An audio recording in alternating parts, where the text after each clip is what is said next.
Mateus capítulo 12, versículo 9. E partindo dali, chegou à sinagoga deles, e estava ali um homem que tinha uma das mãos mirradas. E eles, para acusarem Jesus, o interrogaram, dizendo: é lícito curar nos sábados?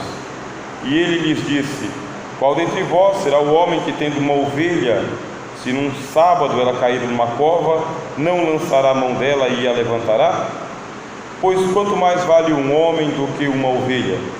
É por consequência lícito fazer bem nos sábados. Então disse àquele homem: estende a mão. E ele a estendeu, e ficou sã como a outra.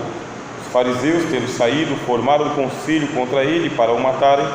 E Jesus, sabendo isso, retirou-se dali e acompanhou uma grande multidão de gente, e ele curou a todos.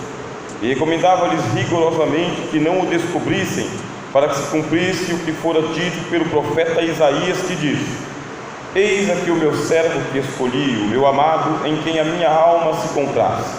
Porei sobre ele o meu espírito, e anunciará aos gentios o juízo. Não contenderá, nem clamará, nem alguém ouvirá pelas ruas a sua voz.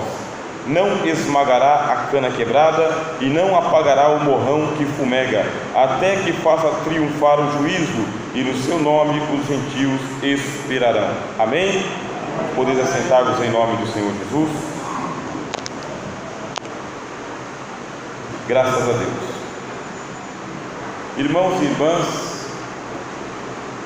esse texto da palavra de Deus tem lições importantíssimas para nos ensinar nesta noite. O Senhor Jesus entrou em uma sinagoga, que era a igreja dos judeus, e era um dia de sábado, e os fariseus, que tinham inveja de Jesus, fizeram uma armadilha para ele, perguntando se no sábado poderiam acontecer curas. Era uma armadilha, mas o Senhor Jesus, ele nunca caiu em armadilha nenhuma preparada contra ele. Muito pelo contrário, todas as armadilhas que foram armadas contra o Senhor Jesus se voltaram contra as pessoas que fizeram a armadilha. Cristo respondeu perguntando: escuta, se vocês tiverem uma ovelha, a ovelha cair no buraco sábado, vocês deixam ela morrer lá? E eles, não tendo como dar outra resposta, Cristo respondeu por eles: portanto é lícito fazer bem no sábado também. Se vocês socorrem uma ovelha, quanto mais eu vou socorrer um homem também por inteiro. E o ódio dos fariseus aumentou contra o Senhor Jesus, e o Evangelho de Mateus deixa claro por isso. Tinham ódio de Jesus, tinham inveja de Jesus e tinham raiva de Jesus, porque a palavra dele era uma palavra viva, penetrante, contundente, mexia por dentro. A Bíblia diz: ensinava com autoridade, não como um escolástico, não como um professor contratado. Jesus, ele fala para mexer com o teu coração. Jesus, ele fala para mexer com a tua consciência. Jesus, ele fala para mexer com as tuas emoções. Jesus fala para mexer com os teus valores. Jesus fala com você por causa que ele é a palavra viva de Deus, e está escrito na Bíblia Sagrada que a palavra de Deus não pode voltar para Deus vazia. Ela deve vir fazer aquilo que tem que ser feita para depois retornar aos céus. Cristo não veio contar piadas, ele não é um comediante, não é um animador de auditórios. Se ele falar com você, é porque ele precisa colocar na tua vida aquilo que ainda não tem, e também tirar dela aquilo que não pode estar aí. Amém? A palavra de Jesus era viva, e os fariseus tinham muita raiva de Jesus, porque além de ele falar, as pessoas acreditavam e curas aconteciam. Tanto é que um homem estava com a mão atrofiada na igreja, e Cristo chamou o homem para o centro e disse: estende a tua mão. E o homem, que era conhecido da sinagoga, costumava se assentar nos últimos bancos, estendeu a mão e ela ficou boa, curada. E isto era um sábado. Aumentou a raiva dos fariseus. e eles queriam matar Jesus de qualquer forma e de qualquer maneira. Por isso Jesus se retirou da sinagoga, foi para outros lugares, e a Bíblia diz que o pessoal que precisava de palavra, mas também precisava de unção, precisava de palavra, mas também precisava de resposta, precisava de palavra, mas também precisava do poder de Deus, precisava de palavra, mas também precisava de alegria. Essas pessoas deixaram aquela sinagoga e foram atrás de Jesus, meus irmãos. E indo atrás de Jesus, a Bíblia diz, ele curou a todos. Ó que maravilha, meus irmãos, ele curou a todos, porque nós temos que seguir a Jesus, e seguir a Jesus porque ele nos traz paz, alegria e saúde para as nossas almas. Glória a Deus. Curou a todos, e as pessoas que eram curadas por Jesus tinham muita vontade de contar para todo mundo, dar testemunho, gritar pelas esquinas, falar para o mundo inteiro: escuta, eu era cego e agora eu vejo, eu era mudo e agora estou falando, eu era paralítico e agora estou andando, eu era depressivo e agora estou alegre, eu era desempregado e agora estou trabalhando, eu estava largado da família e agora retornei para o lar, eu estava enfermo e estou curado, vivia triste e agora estou alegre, pensava em me matar e agora transmito a palavra. As pessoas queriam falar de Jesus e falar para todo mundo, mas Jesus, ele tirou algo de dentro do coração que é difícil para nós cristãos entendermos, e a Bíblia diz que Jesus falou assim: não contem para ninguém que vocês estão sendo curados. As pessoas não entenderam. Como assim? Minha mão era atrofiada, agora ela está boa. Minha perna ela era curta e agora está boa. Minha cabeça doía e agora não dói mais. E o Senhor falou que não é para contar para ninguém. Sim, esse é o mandamento que Deus deu para Jesus deu para aquele pessoal. Não é para vocês contarem para ninguém, porque Jesus já tinha explicado: não lanceis as vossas pérolas aos porcos e não deem aos cães as coisas santas, porque eles não sabem valorizar. A obra de Deus na sua vida é com você, a obra de Deus é para você, é dentro da tua casa, é dentro da tua alma, é dentro do teu coração, é dentro da tua mente. Primeiro você tem que entender, primeiro você tem que absorver, primeiro você tem que crer, tem que ficar com você. O maior testemunho é para você lá dentro. Na hora que for para você contar o seu testemunho, contar a sua bênção, aí ele vai dizer: pode contar a bênção, fala para o mundo inteiro, sobe em cima de um monte, coloca na internet e todo mundo saberá. Mas enquanto a bênção não estiver completada, enquanto ele não mandar você contar, não conta, guarda para você. Glória a Deus. Parece estranho, mas Jesus, ele não se incomoda de parecer estranho. Nós temos que preservar a obra de Deus em nossa vida e saber para quem contar. Quantas vezes você recebeu da parte do Senhor uma vitória, ou uma promessa, ou o início de uma promessa se cumprindo, e você com alegria foi e contou para alguém, para um irmão, para uma irmã, para um parente, para um amigo, para um descrente, para um patrão, e na hora que você começou a contar, veio uma seta do mal e disse o seguinte: que isso, rapaz, isso não acontece coisa nenhuma não, é bobageira da tua cabeça, isso não está acontecendo não. E você com aquela alegria, de repente começou a ficar triste, a seta entrou no teu coração, a dúvida entrou na tua mente, e aí você passou: meu Deus do céu, o que aconteceu? Estava tão alegre, estava com a bênção na mão e não está concretizando. É porque muitas vezes você foi contar para uma pessoa tão incrédula, tão negativa, tão invejosa, que ao invés de ela glorificar, alegrar, te apoiar, ela ficou com inveja, ficou com ciúme. Portanto, preserva em nome de Jesus a obra que Deus está fazendo na tua vida, e conta somente na hora que Ele mandar você contar. Quando Ele disser: levanta a tua voz e conta, você pode contar. Glória a Deus, aleluia. Não é que você tem que esconder, é porque tem a pessoa certa, tem o momento certo, tem a hora certa. Deus já está trabalhando. Preserva com paciência o trabalhar do Senhor, e a bênção será contada sozinha, porque alguém vai chegar para você e vai te perguntar: o que é que está acontecendo? Aí vai ser a hora de você falar: o que está acontecendo é que eu orei, o que está acontecendo é que eu esperei, o que está acontecendo é que eu confiei no Senhor, o que está acontecendo é que estava nos céus, olhou para mim aqui embaixo e está tendo misericórdia. Nessa hora você vai ver Deus ser glorificado, porque te procuraram e você está contando a bênção. Receba em nome de Jesus. Glória a Deus.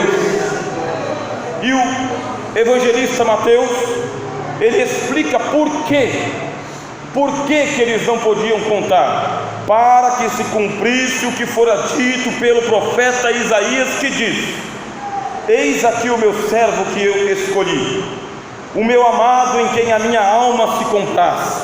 Porei sobre ele o meu espírito, e ele anunciará aos gentios o juízo. Por que nós temos que esperar o momento exato para começar a contar as bênçãos do Senhor, ou elas serem contadas? Diz a Bíblia Sagrada, é para que se cumpra a palavra de Deus na íntegra na sua vida. Presta atenção nesse exato momento. Deus, Ele quer cumprir a palavra dEle na tua vida, mas não somente o A, não somente o B, não somente o C. Deus quer cumprir a palavra dEle na íntegra. Ele não quer que nenhuma palavra profetizada sobre você caia por terra. Ele não quer que os seus sonhos sejam enterrados. Tudo que Ele falou, tudo que Ele prometeu, tudo que Ele revelou, tudo que Ele falou com você deve ser cumprido. Ele quer cumprir a palavra na íntegra. Glória a Deus, aleluia. Oh Jesus, glorifique ao Senhor e exalte ao Senhor. Ele está cuidando de você, ó igreja. Eita bênção, vocês são a lavoura de Deus, vocês são a plantação de Deus, são a obra de Deus. E a Bíblia diz: aquele que em vós começou a boa obra, a completará até o dia do Senhor. Você crê? Aleluia, glória a Deus. Não tem nada largado, e nada vai ficar pela metade, e nada vai ficar esquecido, mas a palavra tem que ser cumprida na íntegra. Então não abra mão, fala com o Senhor: Pai, eu quero a palavra cumprida na minha vida, mas eu quero ela completa, meu Senhor, porque está escrito que a bênção tem que ser recalcada, sacudida e transbordante. Receba em nome de Jesus. E ele, para dizer o seguinte: eu vou cumprir a palavra na íntegra, diz: eu vou te apresentar o meu servo, Jesus, o servo que Deus escolheu, Jesus, o amado de Deus, Jesus, em quem a alma de Deus se compraz, se alegra. Porei sobre ele o meu espírito, e ele anunciará aos gentios o juízo. Deus, irmãos e irmãs, é um Deus que trabalha dia e noite, incansavelmente, infadigavelmente, insuperavelmente, infinitamente. Deus não tem um relógio de ponto para ele começar a trabalhar, que ele bate o cartão e quando der o horário ele bate o cartão e vai dormir. Isso não existe na eternidade. Deus, ele é um trabalhador diuturno, é o tempo inteiro. E o que é que ele quer fazer? Ele quer fazer justiça. Justiça. A obra de Deus na sua vida é uma obra justa, é uma obra correta, é uma obra verdadeira, é uma obra que só Deus pode fazer. Deus não trabalha na injustiça, Deus não trabalha no engano, Deus não trabalha na mentira, Deus não trabalha na falsidade, Deus não trabalha no escuro. Deus trabalha colocando as coisas no lugar. Aquilo que é para a direita vai para a direita, aquilo que é para a esquerda vai para a esquerda, aquilo que é para frente vai para frente, aquilo que é para trás vai para trás, aquilo que tem que chegar, chega, aquilo que tem que sair, sai, aquele que tem que ser promovido vai ser promovido, o que tem que ser removido vai ser removido. Deus é um Deus justo. Glória a Deus. O Senhor mandou dizer: diga para a minha igreja: eu sou um Deus justo, não compactuo com a injustiça, eu coloco as coisas em ordem. Bendito seja o nome de Jesus. E esta palavra tem que fazer nós estremecermos, irmãos. Esta palavra de saber que Deus é justo tem que nos fazer estremecer. Porque quando nós olhamos para nós mesmos, o apóstolo Paulo fala: miserável homem que sou, quem me livrará do corpo de morte. Quando eu quero fazer o bem, o mal está comigo. Olha, essa palavra tem que fazer você estremecer. Deus é justo, não trabalha no turno da noite com as lâmpadas apagadas. Se alguma coisa está fora de ordem, Ele vai colocar em ordem. E Ele fala: quem vai fazer isso para mim é o Senhor Jesus. Jesus começa a trabalhar colocando a tua casa em ordem, colocando os teus sentimentos em ordem, colocando os teus pensamentos em ordem, colocando as tuas preferências em ordem, colocando a tua alma em ordem, colocando você em ordem. Glória a Deus. A Bíblia diz: Ele anunciará o juízo. Ou seja, Ele anunciará a justiça. Você quer ter a bênção completa na tua vida? Então faça um pacto com Jesus, mas faça um pacto de justiça, um compromisso com Deus. E nesse compromisso você vai dizer: Senhor, eu sei que o Senhor é justo, eu sei que o Senhor é santo, eu sei que o Senhor é fiel, eu sei que o Senhor é verdadeiro, eu sei que o Senhor está nessa casa de orações, e por isso eu quero fazer um pacto contigo. Faça um pacto de justiça. Quando eu falo de justiça, meus irmãos, a Bíblia fala de 3 tipos de justiça. Primeiro, uma justiça que a Bíblia fala: justificação pela fé. Que tipo de justiça é essa? É aquela que Deus entrega para você sem você merecer. A Bíblia diz: bem-aventurado o homem a quem Deus declara inocente, a quem Deus justifica pela fé. Preste atenção. Existem 3 tipos de justiça. A primeira é aquela que Deus entrega para você de graça. Você não pode fazer nada, não pode orar bonito, não pode fazer promessa, não tem voto, não adianta ter diploma, não adianta ter cargo político, não adianta ter dinheiro no banco, não adianta. Esta primeira justiça, a justiça pela fé, é um presente que Jesus trouxe do céu e entrega para você sem você fazer coisa alguma. A Bíblia fala: justificados pela fé, temos paz com Deus. Porque se Deus fosse tratar você no olho por olho, dente por dente, queimadura por queimadura, quebradura por quebradura, você não suportaria. Mas Deus é tão longânimo, tão misericordioso, tão verdadeiro, tão justo, que Ele diz: eu vou tratar com ele, eu vou tratar com ela, mas eu vou entregar a ela um presente, a minha justiça. É como disse o apóstolo Paulo: não a justiça própria que vem da lei, mas sim a justiça que vem pela fé. Você crê em Jesus? Você crê em Jesus? Você está justificado diante de Deus. Se você crê em Jesus, você está nessa justiça. Deus trabalha de graça para você. Deus trabalha gratuitamente para você. Você não tem dívida nenhuma com Ele, não tem débito nenhuma na sua conta com Ele. Essa é a justificação pela fé. Deus está dizendo: meu servo anunciará que vocês estão sendo justificados por Deus. Mas tem a segunda justiça. E a segunda justiça é quando Ele dá para você aquilo que é de direito seu. Por quê de direito? Porque tem coisa que já está no seu nome, é seu. Tem coisa que já lhe pertence por decreto divino. Deus determinou: é para você, é para ela, é para ele. Aleluia, glória a Deus. Quem nos disse isso foi o Senhor Jesus. Um dia Tiago e João chegaram para o mestre junto com a mãe dele e disseram: Senhor, eu quero me assentar na direita e eu quero me assentar na esquerda. Cristo disse: não é assim no reino de Deus.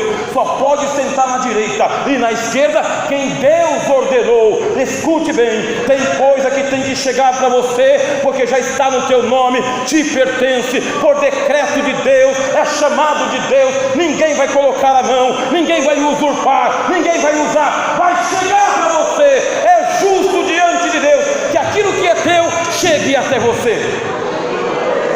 Oh, glória a Deus. Por isso você não precisa ficar preocupado com o que o irmão tem, com o que a irmã tem e você não tem. Aquilo que é do irmão, Deus fez chegar na mão do irmão. Aquilo que é da irmã, chegou na mão da irmã. E aquilo que é teu, chega na tua mão também. Glória a Deus. Amém? Fica despreocupado, mas não chegou ainda. Mas é justo diante de Deus que chegue. E é por isso que você está sendo preparado, porque quando chegar, toma posse, te pertence, ninguém vai tirar. Glória a Deus. Ele anunciará o juízo. Mas tem um terceiro tipo de justiça. Esse terceiro tipo de justiça é preocupante.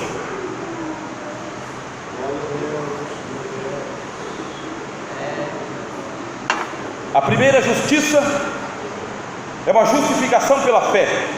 É Deus colocando você num estado de graça. Não tem dívida, não tem cobranças, tudo é vosso.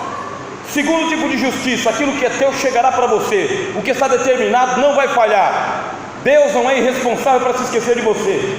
Mas o terceiro tipo de justiça é quando Deus tem que fazer justiça com um injusto, aquele que pratica a injustiça, aquele que promove o erro, aquele que patrocina o engano, aquele que espalha a maldade, aquele que estraga a igreja e a sociedade e a família. Deus traz uma justiça gratuita para todos. Deus traz uma justiça de graça para você, de pertença para você. Mas Deus também vai julgar os que estão do lado de fora, aqueles que se entregam às coisas erradas, aqueles que não querem saber da graça, aqueles que perseguem a graça, aqueles que perseguem as coisas de Deus. Deus é justo. A justiça de Deus alcançará a todos os homens, a todas as mulheres, a todos os cidadãos, a todas as cidadãs, a todas as crianças. A justiça de Deus alcançará a todos. E então você se pergunta o seguinte: que tipo de justiça está me alcançando nesta noite? Será que eu estou na justificação pela fé? Será que eu estou na justiça do que é meu, ninguém tira? Ou será que eu estou do lado de fora, fazendo coisas que não deveria fazer e não querendo me arrepender? Ele vai estabelecer a justiça, vai estabelecer o juízo. E como que a gente sabe disso? A Bíblia diz, é porque Deus coloca o Espírito dele sobre Jesus. O Espírito Santo é justo, meus irmãos. Glória a Deus.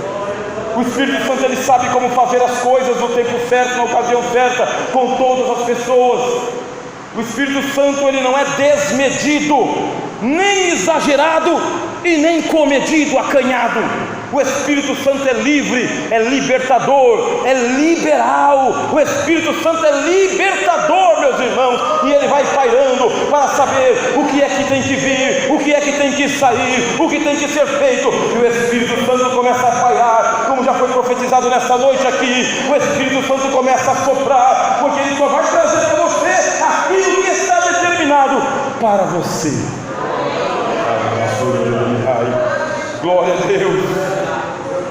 E quando o Espírito vai tomando conta, meus irmãos, aí nós vamos para o versículo seguinte, que é o versículo 19. A Bíblia diz: não contenderá. Preste atenção.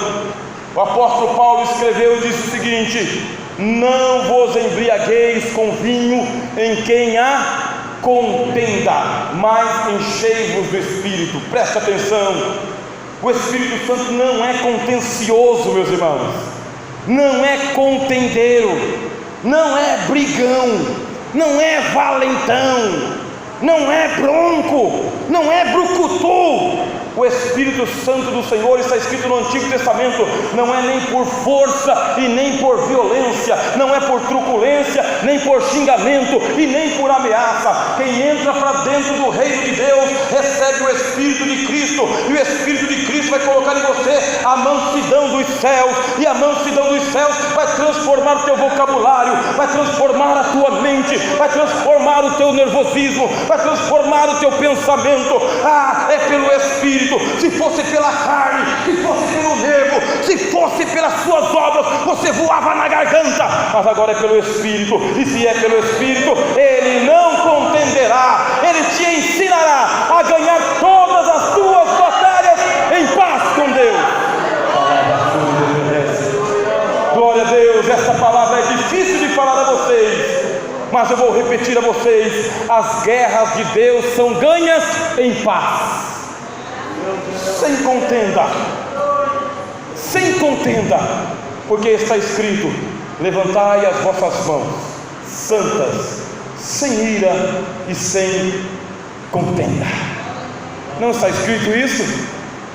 Jesus não contendeu com ninguém, o Espírito Santo não contende com ninguém, e aquele que é nascido do Espírito também não contende com ninguém. Já não importa quem está com a razão ou sem a razão, importa quem tem o Espírito Santo, porque tendo o Espírito de Deus, ele vai prevalecer sobre você, e ele vai te fortalecer para que você vença todas as suas batalhas, todas. A Bíblia diz que tinha um homem chamado Estevão. O homem foi encurralado por uma horda de religiosos, e a Bíblia diz que o Espírito Santo tomou conta de Estevão de uma tal forma, de uma tal maneira que ninguém conseguia resistir às palavras de sabedoria que saíam da sua boca. Se você tiver o Espírito Santo, a outra pessoa pode estar com um calhamaço de justiça, a outra pessoa pode estar com um dicionário etimológico, pode estar com a enciclopédia de direito, mas se você tiver com o Espírito Santo, a sabedoria de Deus vai vir nas suas palavras. Não vai ser muita não, vai ser pouca, mas vai ser uma palavra tão poderosa, tão gloriosa, tão de sabedoria, que as pessoas vão ficar de boca fechada, porque não sabem responder o que Deus está te ensinando. Deixa o Espírito Santo te ensinar o que você tem que falar, o que você tem que responder, ou se você tem que ficar mudo e calado. Eita, glória a Deus! Quantas vezes o Espírito Santo simplesmente te ensina a ficar de boca fechada? Ninguém entende, mas você sabe que está vencendo pelo silêncio. Amém? Não contenderá, e a Bíblia diz, e nem clamará. O Espírito Santo não está apavorado, meu irmão, se as pessoas creem ou se elas não creem. O Espírito Santo não está apavorado se as pessoas vieram ou se não vieram para o culto. O Espírito Santo não está apavorado de um lado para o outro. Jesus está voltando e eu não cumpri a obra dele ainda. O Espírito Santo, ele sopra, glória a Deus, ele paira, ele foi soprado pelo Senhor Jesus. Ele não clamará, ele não gritará, não vai ficar aí ralhando com as pessoas, dando bronca nas pessoas, não. Eu falo com você, se você crê, com muita facilidade, a obra de Deus acontece no teu coração. O Espírito Santo assopra sobre você, e se você crê, naquela hora a obra de Deus se evidencia na tua alma e na tua vida, glória a Deus. Você está recebendo a palavra, o Espírito está soprando. Eita, glória a Deus. Sabe que o Espírito Santo não precisa brigar com você, ele não tem que ralhar com você. O Espírito de Deus não precisa chamar a sua atenção, ele simplesmente tem que estar perto de você e sussurrar a palavra e dizer: eu estou aqui com você.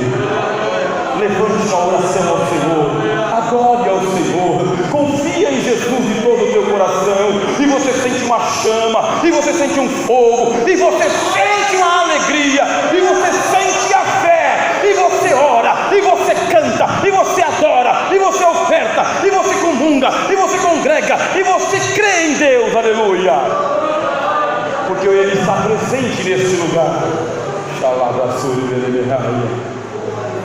Nem alguém ouvirá pelas ruas a sua voz. Como assim? Jesus, ele não é um jornaleiro, irmão. Jesus não é um propagandista. Preste atenção. Jesus, ele quer você, ele te chama, você o convida e ele te convida também. Só que ele não é um jornaleiro que fica tentando vender jornal para você. Se você resistir, se você bater o pé assim, ó, fechar o coração, sabe, ficar bravo e falar: não vou, não abro a porta, não atendo, não oro mais, sabe o que vai acontecer? Nada, não vai brigar com você, nem ralhar com você, nem forçar você a nada, porque de vez em quando você está azedo. De vez em quando você não está tão crente assim. De vez em quando você está ruim de fé, ruim das pernas. De vez em quando você está revoltado com o mundo, com a família, consigo e até com Deus. E Deus sabe que tem hora que não adianta insistir com você, que você não pega, nem no tranco, nem na partida, nem empurrando, nem jogando ladeira abaixo. Mas Deus, ele sabe a hora certa e o momento certo, tem paciência com você. Não deu agora, ele volta depois. Não deu hoje, vem amanhã. Mas desistir de você ele não vai não. Aleluia. Nessa tão fervoroso assim, tão fervorosa assim, tão potente assim, mas Ele tem paciência com você. Amém? Ele não gritará pelas ruas vendendo jornal. Não, é pelo Espírito, meus irmãos. Não esmagará a cana quebrada. Nós que somos do interior aqui do Brasil, do Paraná, estamos aqui familiarizados com a cana quebrada. Cana quebrada. Olha que linguagem que o Espírito Santo fala para você. Ele não está falando em inglês, ele não está falando aqui em norueguês, nem está falando em grego, está falando em bom português do Paraná. Ele não esmagará a cana que já está quebrada. Por que significa isso? Que Ele não quer colocar um ponto final e um fim na sua vida de jeito nenhum. Não é de Deus esse negócio de acabar com tudo de uma vez por todas, não. Está quebrada, está esquecida, está magoada, está ressentida, mas não é Deus que vai colocar um ponto final nisso aí, não. Muito pelo contrário, Ele vai consertar, Ele vai levantar, Ele vai colocar uma tipóia em volta, Ele vai amarrar com a cordinha. A cana está quebrada, mas para Jesus tem conserto. Eita glória a Deus, está quebrada, mas para Jesus tem jeito. Não está esquecido nem desprezado, não. Eu desisti, mas Jesus não desistiu. Eu já deixei para lá, mas Jesus não deixou para lá, não. Mas eu já abandonei, mas Jesus não abandonou, não. Ele está pegando na mão dele, está cuidando com carinho e com cuidado. É pelo Espírito, meus irmãos, não é pela carne, não é pela força, não é pela inteligência, não é pelo pedigree, é pela graça de Deus, aleluia. Ele não vai acabar com aquilo que já está só o fiapo. Olha o que está escrito aqui, ó: não apagará o pavio que fumega. Volta lá no tempo em que a tua casa ela era iluminada por querosene, aquela lamparina. Lembra quando acabava o querosene? Quando estava acabando, aquele fumaceiro, já não dava para ver mais ninguém, todo mundo tossindo. Ou coloca querosene ou apaga de uma vez. O que fazia? Apaga logo, porque senão fica cheio de fumaça. A Bíblia diz: não, pode estar cheio de fumaça, mas é sinal de vida, glória a Deus. Ele não vai apagar o pavio que fumega, não. Está intoxicando, está irritante, porque de vez em quando o crente fica irritante diante de Deus. Irmão, de vez em quando o crente fica insuportável diante de Deus. Fala cada barbaridade, tem cada pensamento esquisito no coração, solta só fumaça preta. Qualquer um vai lá e já apaga logo, joga essa lamparina no mato, que eu não quero fumaça aqui. Mas Deus não é assim, não. Está fumegando, mas em vez de apagar, Ele vai colocar querosene. Ao invés de apagar, vai colocar óleo, vai acender. Aquilo que está perdido e esquecido vai voltar para a tua mão, diz o Senhor. É Ele que está tomando conta deste negócio. Glória a Deus. Alimente a sua fé. Mas eu já entreguei os pontos. O Senhor fala: você entregou, mas eu estou com você, não foi? Eu te disse: estarei convosco todos os dias até a consumação dos séculos. E Ele não mudou de ideia, não. Começou com você aqui e vai levar você até o fim. Glória a Deus. Aleluia. E a gente termina a palavra do Senhor, a meditação nessa noite, dizendo: não esmagará a cana quebrada, não apagará o morrão que fumega, até que faça triunfar o juízo. Como que começou a mensagem? Justiça. Tua vida tem que andar nos trilhos. Tua vida tem que andar na justiça, no que é certo, no que é correto, no que é verdadeiro, no que é puro, no que é santo. Deus começou uma obra na tua vida para te consertar, mas estava tão torto, mas tão torto que demora mesmo. Eu estou alegre. Você está alegre? Estava tão difícil a tua vida que está demorando esse tempão todinho para as coisas entrar no lugar. Você está entendendo? Porque demora, porque tem processo, é porque as coisas têm que ser trabalhadas no torno, e o torno não dá para entortar de uma vez só, tem que ser aos pouquinhos, até chegar na condição certa. Meu Deus do céu, você está no torno do Senhor e a tua vida está sendo endireitada por Deus, ajustada por Deus. Você está ficando no padrão, você está ficando na medida, você está ficando no prumo, você está ficando do jeito que Ele quer. Mas eu não estou entendendo que está doendo, mas é assim mesmo, dói, mas está do jeito que Deus quer. Amém? E no seu nome os gentios esperarão. Venha o que vier, haja o que houver, aconteça o que acontecer, esperei com paciência pelo Senhor. Ele se inclinou para mim e ouviu o meu clamor, tirou-me de um charco horrível de lodo e colocou os meus pés sobre uma rocha, e eu fiquei firme, e um novo cântico nos meus lábios. Diz o Espírito Santo para você: está chegando o tempo de você cantar um cântico novo. Oh, glória a Deus! Eu estou soprando sobre a tua alma e sobre a tua vida. Não tem nada encoberto aos meus olhos. Eu vou no oculto, eu vou no secreto, eu vou no íntimo, mas eu não vou te expor diante de ninguém, porque o meu trabalho é lá dentro da tua alma e dentro do teu coração. Você pertence ao Senhor e Ele te comprou com sangue, e a propriedade de Jesus é exclusiva para os céus. Por isso não tem desistência. Está fumegando, mas vai pegar fogo. Está trilhado, mas vai ser consertado. Está torto, mas vai ficar direito. Glória a Deus. Calabasuri, comandar a baixaia. Não sou da ideia para a permissão do pastor ali, para levantarmos uma oração ao Senhor. Calabasuri, Delécia. E você tem a grande oportunidade de nesta noite entregar a tua vida ao Senhor Jesus, porque a obra de Deus só pode acontecer com aquele passo que você dá, quando você confia no Senhor de todo o teu coração. Venha o que vier, haja o que houver, aconteça o que acontecer, entrega o teu caminho ao Senhor. Minha função como pregador é anunciar a palavra.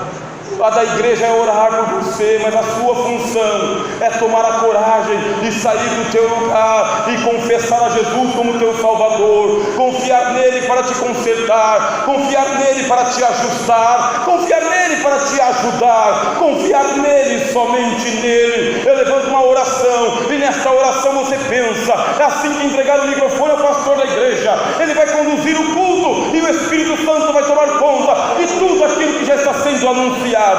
Pai nosso que estás nos céus, santificado seja o teu nome. Aqui está o seu reino, ó Pai, que o Senhor trouxe até nós na cidade de Itambaracá, com o teu Espírito Santo, para que as tuas ovelhas ouçam a tua voz, ouçam o teu evangelho, compreendam o quanto o Senhor as ama. Pai, aquele que não estava entendendo porque está demorando ou porque está doendo, nesta noite recebeu a tua palavra para saber que está nas tuas mãos e que a vida deles está sendo ajustada no relógio da eternidade, para que no dia do Senhor não sejamos confundidos, mas levados para os céus. Glorificado seja Deus, em nome de